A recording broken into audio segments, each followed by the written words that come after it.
my next guest has a unique view on the value of kindness, which he gets to see in part thanks to his job as a King County Metro bus driver.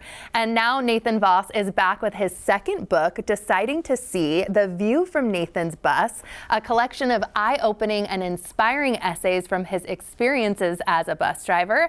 And Nathan joins me now. Thank you for being here. Thanks for having me, Kelly. Great to be here. Oh my gosh, so great to have you. So what does this book title, Deciding to See, mean? Why title it this? Great question. So as a bus driver, you're just inundated with all humanity, all forms of humanity, everybody with no exceptions. And when you're going out there, whatever outlook you have on humanity is what you're going to see evidence of. And that can be kind of a slippery slope, because if you start looking for the bad stuff, you'll see more and more of it. And there's a phrase some bus drivers and I have called the fall, which is where your attitude and perspective about people starts slipping and you get more and more jaded. And the scary thing about the fall is that you're usually the last person to notice that it's happened to you. Oh. And so every day when I go out there, I have to sign up to really look for the good stuff, to decide, to focus on the good. And once you are like actively looking for like, oh wow, this car merged using its turn signal. Oh my gosh, these people are saying hi and thank you. You start to see more and more of it, and you realize, oh my gosh, these things are happening all the time. Oh, and I love that. It's restorative for me. Yeah. Oh, and these stories range from 2009 to 2024. So how did you even keep track of all of these stories?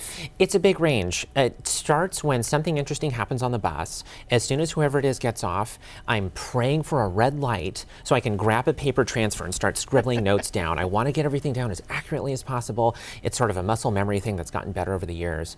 And then it becomes the transcribing all those notes and kind of sitting on them, giving them some time. A friend of mine talks about writing from your scars, not your wounds, letting some time go by, especially for the more difficult stories that are in the book, and arranging them in sort of an emotional chronology where it's not strictly linear, but it's following the sort of emotional arc of moving from challenges to hope and jumping around, kind of like the way our brains do.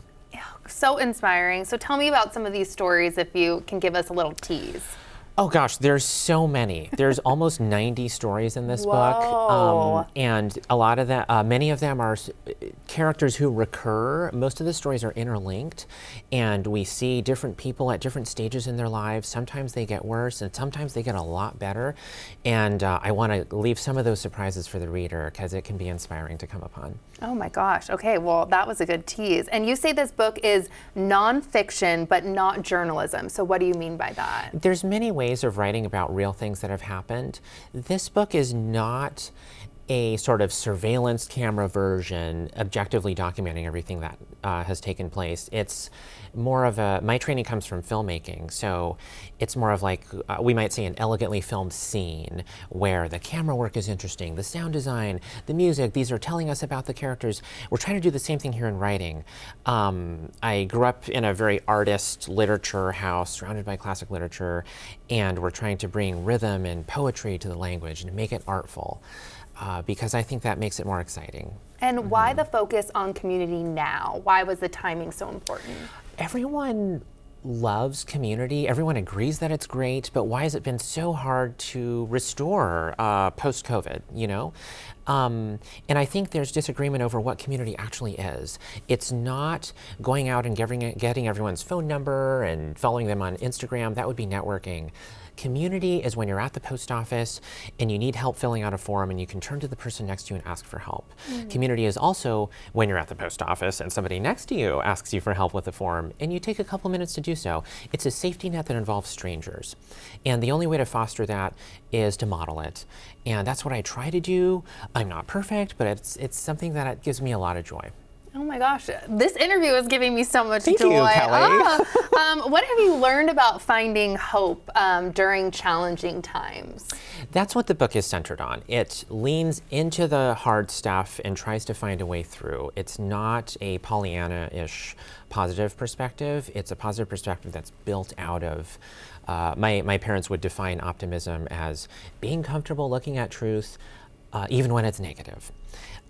Gertrude Stein, the writer, says that we as artists have an obligation to provide hope to the reader, to the viewer, because people can get depressed all by themselves. They don't need our help for that.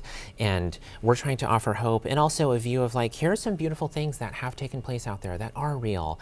If you don't have time to ride buses in the middle of the night in Seattle, this is the armchair version where you get to read from the comfort of your home of like, here are some things that are happening that do offer hope. Where can people find the book? Any bookstore, anywhere. I encourage supporting local bookstores, but you can buy it any place that sells books. Well, I cannot wait to get my hands on this one. Thank you so much for being here. Kelly, thanks for having me. Such a treat.